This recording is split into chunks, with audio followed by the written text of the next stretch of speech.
Olá, eu sou o Thales, sejam bem-vindos ao canal Radicalizando Filmes. Hoje irei explicar um filme de fantasia chamado Deuses do Egito. No início dos tempos, o Egito era o berço de toda a vida, onde os deuses viviam junto com os homens em um paraíso que eles criaram. Os deuses eram altos, tinham ouro correndo em suas veias e podiam se transformar em qualquer monstro. O Egito então foi dividido entre dois irmãos. Osíris, o deus da vida, reinava todas as terras cercadas pelo Nilo, e Sete, que reinava o árido deserto e retirava a força de seu isolamento. Quando chegou a hora de Osíris coroar como novo rei seu próprio filho Horus, o deus do ar, o laço dos irmãos foi posto à prova juntamente com o destino do Egito. No dia da coroação, Horus se admira no espelho enquanto veste sua armadura, mas sua amada Hathor, deusa do amor, diz que ele está despreparado. Horus ama a deusa tanto que deu a ela o bracelete de 42 estrelas que a protege dos demônios que a perseguem incansavelmente. Eles vão para a cerimônia onde todos os deuses se reúnem e todas as pessoas celebram lhes oferecendo presentes. Osíris diz aos adoradores que todos são iguais independentemente do valor de suas ofertas, visto que todas terão um lugar no pós-vida. Ele chama seu filho Horus e se prepara para coroá-lo rei do Egito, mas a cerimônia é interrompida quando o irmão do rei aparece na multidão. Ele desafia Osíris para um embate pela coroa e faz com que um buraco apareça no estômago de seu irmão usando um objeto cortante. Sete se declara o novo rei e decide mudar a regra sobre o pós-vida, onde agora os mortais terão que comprar sua entrada com riquezas cada vez maiores. Vendo seu pai perder a vida em seus braços, Horus pega um longo objeto cortante e vai para cima de seu tio. Infelizmente, Sete está levando a melhor no embate, então ao perder o controle, Horus se transforma em sua verdadeira forma, levando Sete a fazer a mesma coisa. Os dois começam um embate em pleno ar. Esse embate derruba várias das estruturas gigantes, fazendo com que todas as pessoas corressem. Sete ordena que seus servos usem os escudos para refletir feixes de luz em Horus, bloqueando sua visão. Ele aproveita a oportunidade e acerta seu sobrinho continuamente, enviando Horus para trás, que cai fraco no chão. Sete caminha em sua direção e afirma que Horus não serve para ser rei. Ele então põe as mãos nos poderosos olhos de Horus e os pega para si mesmo. Antes que Sete possa tirar a vida de seu sobrinho, Hathor intercede e se ajoelha como um gesto de lealdade em troca da vida de seu amado. Depois que Sete se tornou rei, muitos deuses tentaram bater de frente com ele, mas pagaram com a própria vida. Já os mortais, muitos se tornaram servos sem sequer receber um valor qualquer. Horus, agora sem visão, partiu para o exílio, o que desapontou muitos fiéis. Beki é um rapaz que se recusa a ser servo e foi capaz de escapar de seus mestres. Ele chega em frente ao palácio onde sua amada Zaya é mantida como serva pelo arquiteto-chefe que trabalha para Sete. Ele é bom em pegar coisas que pertencem a outras pessoas e planeja levar Zaya embora, mas ela diz a ele que não fará nada porque o país inteiro está em condições difíceis. Ela quer que Beki pegue os olhos de Horus de Sete, pois acredita que o deus é o único que pode libertar o povo do Egito. Zaya mostra a Beki a biblioteca do arquiteto e o rapaz encontra uma planta da pirâmide de Sete, onde ele esconde as origens de seus poderes. Ela também mostra a seu amado as plantas do cofre, onde o arquiteto colocou numerosas armadilhas para impedir que qualquer pessoa pegue os tesouros de dentro. À noite, Beki segue as carroças do tesouro do topo do telhado e assim consegue pular dentro delas. As grandes quantidades de tesouros são depositadas dentro de um túnel secreto, assim levando Beki para dentro de uma câmara subterrânea, bem de frente ao olho de Horus. As armadilhas que guardam os tesouros mostram ser extremamente perigosas e qualquer erro seria o último erro para qualquer um. Mostrando ser bastante habilidoso, o rapaz chega à ponte final, mas ela começa a desmoronar, o forçando a correr rapidamente e pular em direção ao olho mágico de Horus, agarrando-o no último momento.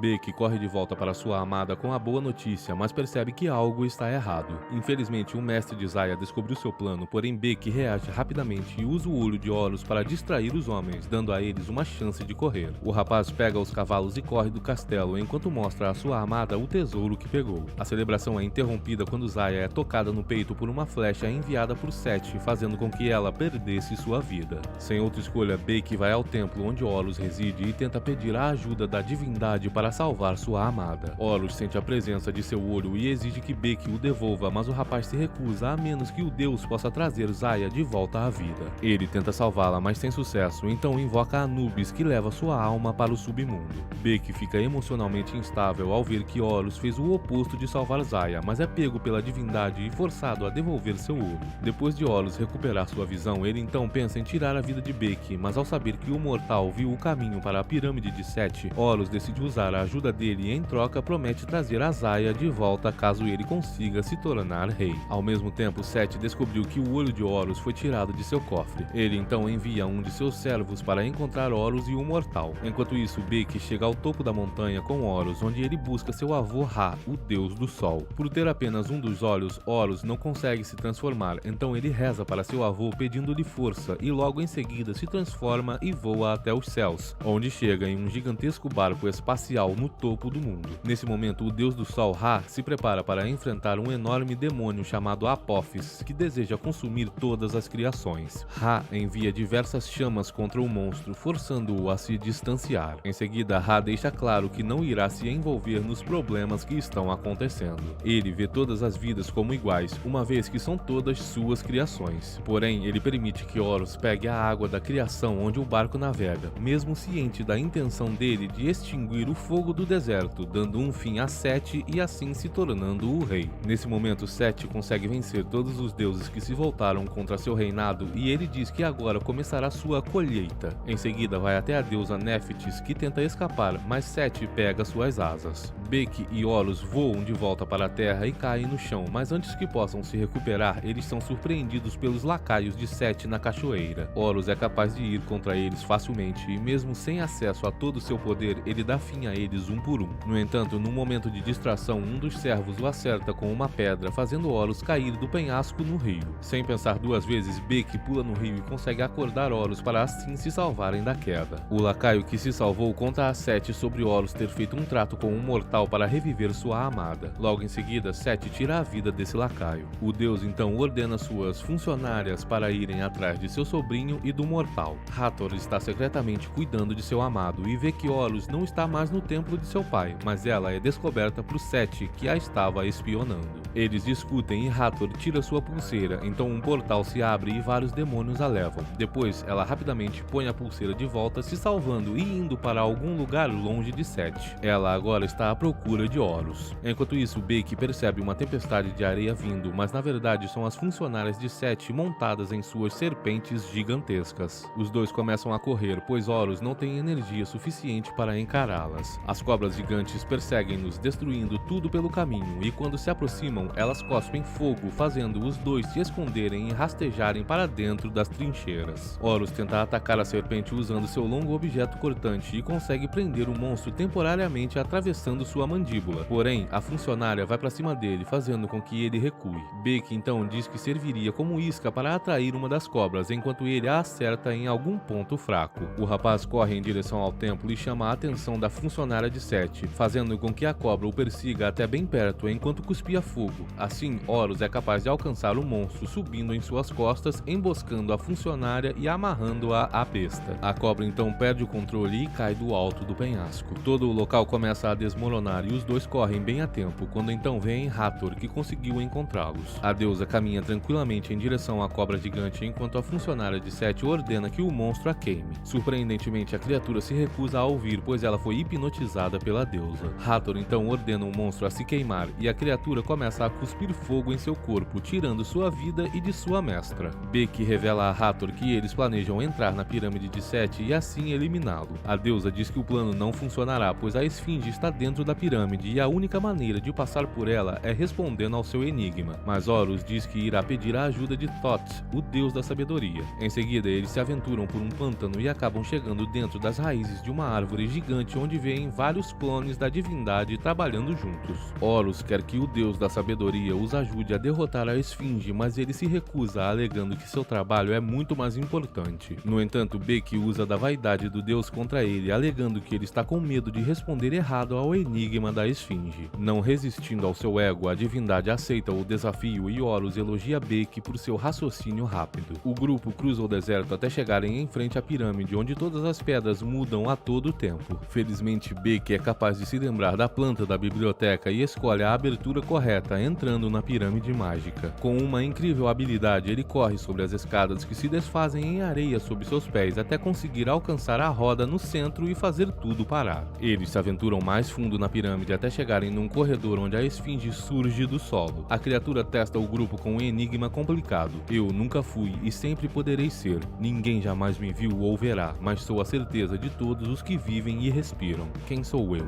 O deus da sabedoria responde de imediato imediato. No entanto, sua resposta estava incorreta, então a esfinge tenta acertá-lo e acaba jogando Horus contra a parede. A divindade tenta várias respostas diferentes, enquanto a criatura fica mais feroz, até que ele consegue acertar a resposta: "Você é o amanhã", fazendo assim a esfinge recuar. Eles se aproximam do poço que dá no centro da Terra, onde Horus pretende jogar a água da criação, mas Horus e Hathor acabam sendo pegos por uma armadilha. Sete aparece e tira o cérebro do deus da sabedoria, enquanto todos assistem. Beck tenta despejar a água da criação no poço, mas Sete o impede, dizendo a ele que Horus mentiu sobre trazer Zaya de volta, já que ninguém tem o poder de fazer isso. Beck hesita ao perceber que foi ludibriado, e Sete tira a água de suas mãos, despejando-a no chão. Sete então vai embora, fazendo todo o edifício desabar em cima deles. Felizmente, Horus é capaz de se libertar no último momento e protege a todos dos destroços caindo. O mortal fica extremamente triste com Horus por lhe enganar usando falsas promessas. Hathor vê isso e, para tentar corrigir tudo, invoca Anubis. Ela tira sua pulseira e a dá para Beck para ele dar a Zaya e assim ela poder passar pelos portões do pós-vida. Horus tenta impedir sua amada, mas ela lhe dá um último beijo antes de ser levada pelos demônios. Antes de Zaya ser julgada nos portões finais, Beck aparece bem a tempo de salvar sua amada de ser destruída para sempre. Ao mesmo tempo, Sete combina em seu corpo todos os poderes que tomou dos outros deuses, incluindo o olho que tudo vê de Horus, o que o torna quase indestrutível. A divindade então vai até seu avô e revela seu desejo de se tornar imortal, mas a única maneira de realizar isso é devorando o pós-vida, depois de permitir que Apophis devore toda a criação.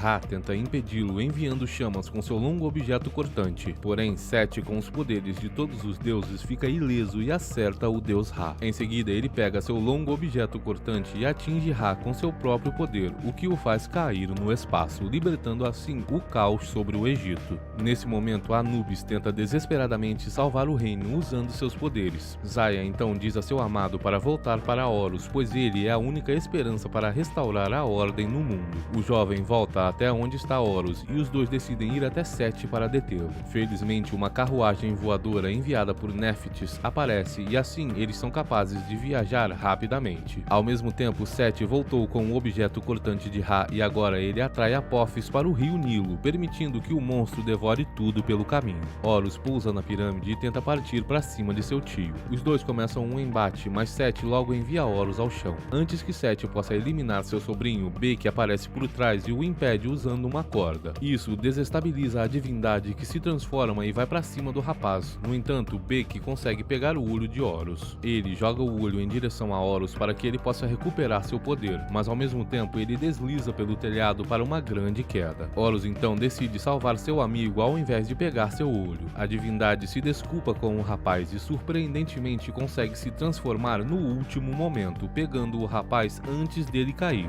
Beck está surpreso que a divindade recuperou seu poder sem os olhos, mas Horus percebeu que o conselho de Ra sobre encontrar seu caminho se referia a ele proteger seu povo. Horus se transforma e voa em direção a Sete, e os deuses começam um embate novamente. Sete tenta acertar Horus usando o objeto cortante, mas não consegue. Os dois entram na imensa torre, causando enormes danos à estrutura. Horus consegue tocar Sete, que bate contra as paredes, quebrando suas asas e fazendo com que ele caia no chão enquanto a torre desaba sobre ele. Quando a poeira baixa, Sete fica muito danificado, então Horus se aproxima dele e o elimina usando o objeto cortante de Ra. A divindade voa em direção a seu avô, que está flutuando no espaço, e o revive ao dar a ele seu objeto cortante. O deus Ra vai imediatamente em direção a Apophis e o acerta com muitas chamas, fazendo o monstro se afastar de suas criações e correr da terra. Horus retorna à cidade e vê que um de seus seguidores encontrou seu olho. Ele caminha em direção a Beck apenas para ver o rapaz perdendo sua vida depois de uma dura batalha. Horus o leva para junto do corpo de Zaya. Neste momento, Ra aparece e diz que está em dívida com seu neto e diz que ele pode pedir qualquer coisa. Horus demonstra seu desejo de ver seu amigo e sua amada vivos e então Ra revive os dois. Beck e Zaya acordam e os dois se beijam cheios de alegria. Horus finalmente é coroado e se torna o novo rei do Egito, e ele muda a regra em relação ao pós-vida, dizendo às pessoas que elas não serão julgadas pelos tesouros que trazem, mas sim pelas boas ações que elas fizeram em suas vidas. Após a coroação, Beck dá a Horus a pulseira de Hathor e ele no mesmo instante se transforma e voa para salvar a sua amada.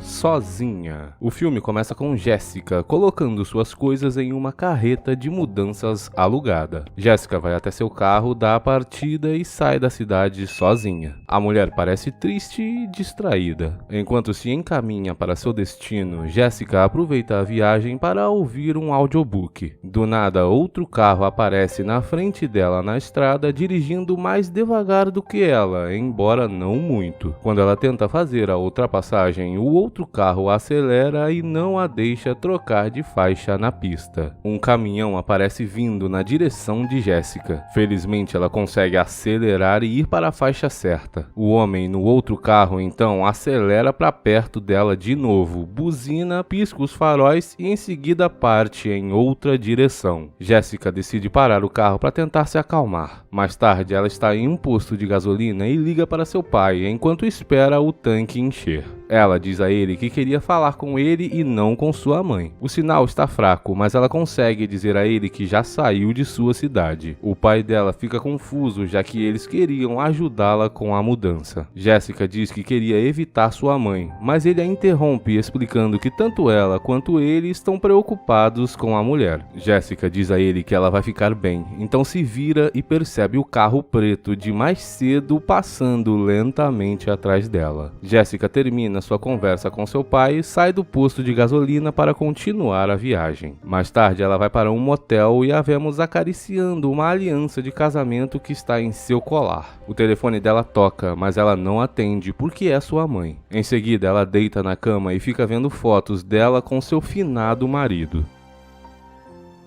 Na manhã seguinte, ela vai até seu carro e quando está prestes a sair, um homem bate em sua janela, assustando-a. Assim que Jéssica abre a janela, ele a pergunta se ela o reconheceu. Em seguida, ele aponta para o carro preto. Isso mesmo, ele era o motorista que quase tirou a vida dela. Isso deixa a mulher em choque. O homem pede desculpas pela situação na estrada no dia anterior, dizendo que se distraiu mexendo no celular. Ele tenta conversar um pouco e diz a ela que conhece a área. Ela diz que está indo para o norte, então ele deseja uma boa viagem e vai embora. Jéssica dirige para longe do motel e vai em direção à floresta. A mãe dela tenta ligar para ela novamente, mas ela não atende. Enquanto Jéssica continua dirigindo, ela vê o carro preto de novo, só que parado no meio da estrada, bloqueando a passagem. Ela para atrás dele, mas não sai do carro e abre a janela. O homem pede carona até o posto de gasolina para buscar um mecânico, já que seu carro havia quebrado. Ele também quer ajuda para empurrar o veículo para fora da estrada. Ela oferece de ligar para o posto e mandar alguém para buscá-lo, mas o homem tenta de tudo para convencer Jéssica a levá-lo até a cidade mais próxima. Porém, ela pede desculpas e vai embora para longe dele. Naquela noite, ela ainda está na estrada quando decide parar para descansar. Jéssica acende um cigarro e finalmente liga para sua mãe. A mulher então pergunta se ela já chegou a seu destino. Jéssica diz a ela que só chegará amanhã. A mãe dela acha que é uma má ideia ela sair tão cedo depois do que aconteceu, mas ela acha que é hora de seguir em frente. De repente, o carro preto para atrás dela novamente e ela corre de volta para seu carro. Ao entrar, Jéssica tem dificuldade em ligar o veículo e antes de se afastar, o homem do carro preto se aproxima para falar com ela mais uma vez. Ela tem que parar um pouco mais à frente por causa de outro carro e ele bate na janela dela, dizendo que ela quase o atropelou. A mulher consegue sair dali e em seguida, enquanto dirige, ela o vê atrás dela. A mulher decide finalmente ligar para a polícia e tentar explicar o que está acontecendo. Enquanto isso, o carro passa por ela em alta velocidade, mas não era o mesmo carro. Ela então diz à atendente que foi um alarme falso. Um pouco depois disso, Jéssica começa a perder o controle de seu carro e sai com ele para fora da estrada. Ao descer do veículo, ela descobre que um pneu da carreta de mudança foi cortado. De repente, o carro preto aparece e se aproxima dela. O homem desce com uma chave de roda na mão e Jéssica não consegue sair com seu carro. Ele então quebra a janela dela e entra. Os dois começam a lutar, mas ele a acerta em cheio no rosto e em seguida injeta um sedativo nela. Na manhã seguinte, Jéssica acorda em algum tipo de quarto. Ela mal consegue se levantar, ainda grogue com as drogas que ele deu a ela. Ao olhar pela janela, a mulher não vê nada além de uma cerca e, ao olhar pela fechadura da porta, também não consegue distinguir nada. Em seguida, ela ouve o homem do lado de fora e implora para que ele a deixe sair, mas ele apenas a manda ficar quieta. A noite chega e a mulher ainda está lá. Ela pode ouvir o homem andando e assobiando fora do quarto onde ela está. Ele entra e a encontra escondida num canto. Jéssica pergunta o que ele quer dela e o oferece dinheiro para que deixe-a ir embora. Ela tenta barganhar com ele, dizendo que não vai contar a ninguém. A primeira coisa que o homem diz para ela é que ela não é a primeira a dizer isso para ele. Depois ele a manda tirar as roupas. Jéssica diz que precisa usar o banheiro e quando ela vai até a porta, o homem a empurra e depois tranca essa mesma porta. Ele a arrasta de volta para o canto e se senta ao lado dela, mandando-a se calar. O homem diz a ela que sabe o quão grande foi sua perda. Ele também diz que ela precisa de tempo. Depois mostra um vídeo dela e do marido fazendo um truque de cartas. Em seguida, arranca seu colar e lhe conta que foi ele quem cortou o pneu da carreta de mudanças. Ao perguntar como seu marido morreu, ela diz que ele tirou sua própria vida com um disparo efetuado com uma arma de fogo. Ela chora e o homem fica dizendo a ela que vai ficar tudo bem. Em seguida, ele sai do quarto e tranca a porta. No dia seguinte, Jéssica ouve algum tipo de máquina do lado de fora e imediatamente vai para a porta. Ela vê que a chave ainda está dentro do buraco da fechadura e tenta pegá-la. Passa o casaco por baixo da porta para recolhê-la, mas não consegue na primeira tentativa. Ela então vê um prego na viga ao lado dela e o retira com o auxílio de seu casaco. Jéssica usa esse prego para pegar a chave. Ela destranca a porta e sobe para a casa. De repente, o barulho lá fora para e o homem sai de dentro do carro dele. Jéssica se esconde antes que ele entre na casa. O homem se senta para comer, cortando pedaços de queijo com uma faca. Seu telefone toca e ele mente para a pessoa do outro lado da linha, dizendo que está em um hotel. A pessoa era sua esposa, que pensa que ele está em uma viagem de negócios. Ele diz a ela que voltará em alguns dias, quando o negócio for fechado. Jéssica escuta ele falando com sua esposa e depois com sua filha, igual a uma pessoa normal. O homem então termina a ligação e se levanta, guardando sua faca. Quando ele desce atrás de Jéssica, ela foge em direção ao bosque. O homem percebe que ela se foi e sai em busca dela. Entretanto, enquanto corria, Jéssica acaba caindo. Acontece que ela tropeçou em um galho que entrou direto em seu pé. Ela puxa esse galho do pé e deixa um grito de dor escapar. O homem ouve e corre em sua direção. Enquanto corre, Jéssica acaba chegando a um rio. O homem chega logo em seguida. Ela então não tem outra escolha a não ser se lançar no rio. As correntes são rápidas e fortes e acabam a levando o rio abaixo. A certa altura, o rio fica mais calmo e ela consegue sair. Jéssica agora está presa em algum lugar na floresta com um pé machucado e seu sequestrador possivelmente ainda está atrás dela. Mesmo assim, ela segue em frente. De repente, Jéssica ouve o som de passos e se esconde. Conforme os passos se aproximam dela, um homem pode ser visto ao fundo. Ela o acerta com o galho que usava como bengala. O caçador, chamado Robert, diz a ela para se ajoelhar e ela implora que ele a ajude porque alguém está tentando matá-la. Ele pega o telefone para ligar para a polícia, mas infelizmente o aparelho está totalmente destruído por causa da pancada que recebeu de Jéssica. Ele pergunta sobre o pé dela e diz que tem botas extras no carro. Eles chegam até o carro e ele dá a ela as botas que pertencem à sua esposa. Ambos entram no carro do homem e vão embora pela floresta. No carro, Robert pergunta a ela se está com fome. Então ele diz a ela para pegar um sanduíche de sua mochila. Ela come um e pega um pouco d'água também. O homem em seguida diz a ela para não se preocupar com quem estava a perseguindo, pois provavelmente já ficou para trás. Ao continuar a viagem, eles se deparam com um problema.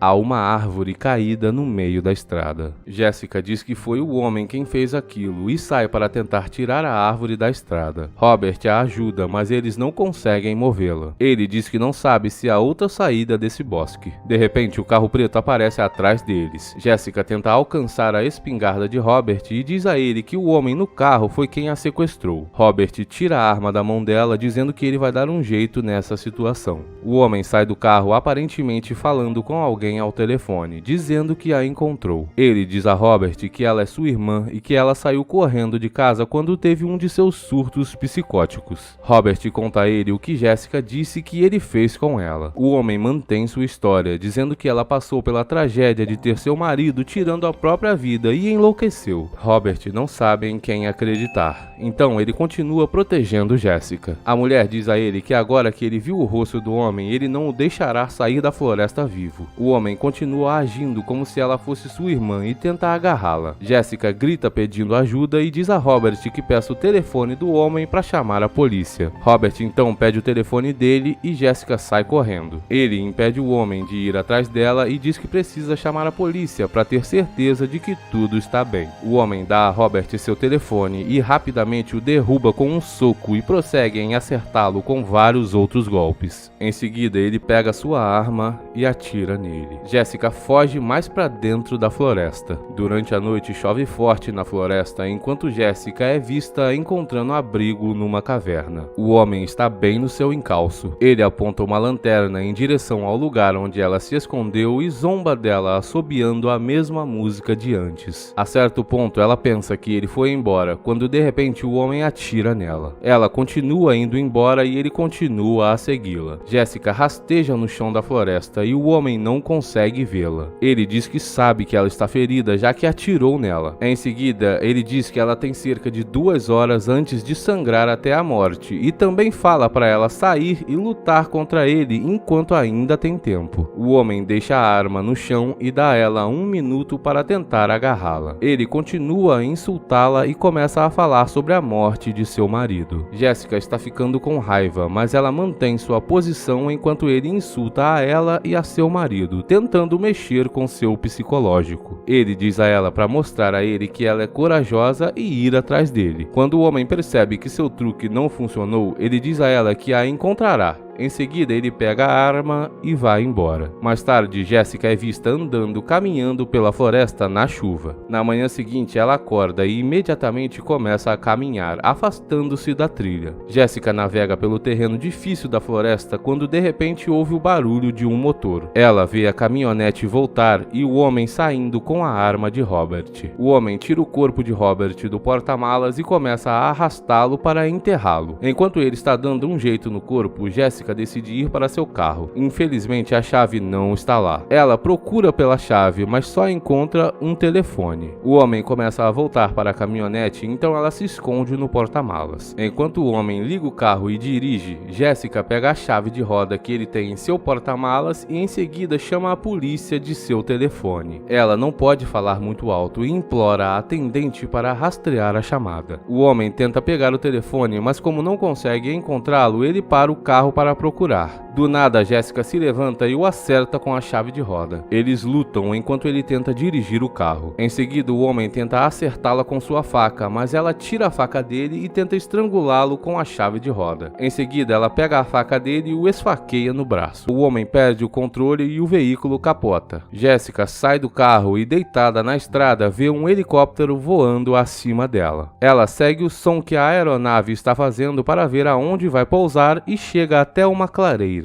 Enquanto isso, o homem sai do carro e se prepara para ir atrás dela. Ela liga para a esposa dele e pergunta se ela sabe onde o homem está quando ele aparece na sua frente. Jessica diz a ela que ele é um sequestrador e assassino. Ela o coloca no viva-voz e sua esposa tenta falar com ele. Jessica diz à mulher seu nome completo e também diz que se essa for a última vez que ela ouve sua voz, será porque seu marido a matou, assim como matou Robert. Ela joga o telefone para ele. O homem diz à sua esposa que tem que terminar um assunto e coloca o telefone no bolso. Depois vai atrás de Jessica com a faca. Jessica está pronta para lutar e não o deixa se dar bem facilmente. Os dois lutam na lama até que ele a corta novamente e está prestes a matá-la. Porém, ela morde seu ombro. Em seguida, Jessica pega a faca e finalmente o esfaqueia com vontade. Ela espera e observa enquanto o homem dá seu último suspiro. De repente, o helicóptero pode ser ouvido se aproximando. Jessica conseguiu sobreviver e está a salvo. Obrigado por assistir. Até o próximo.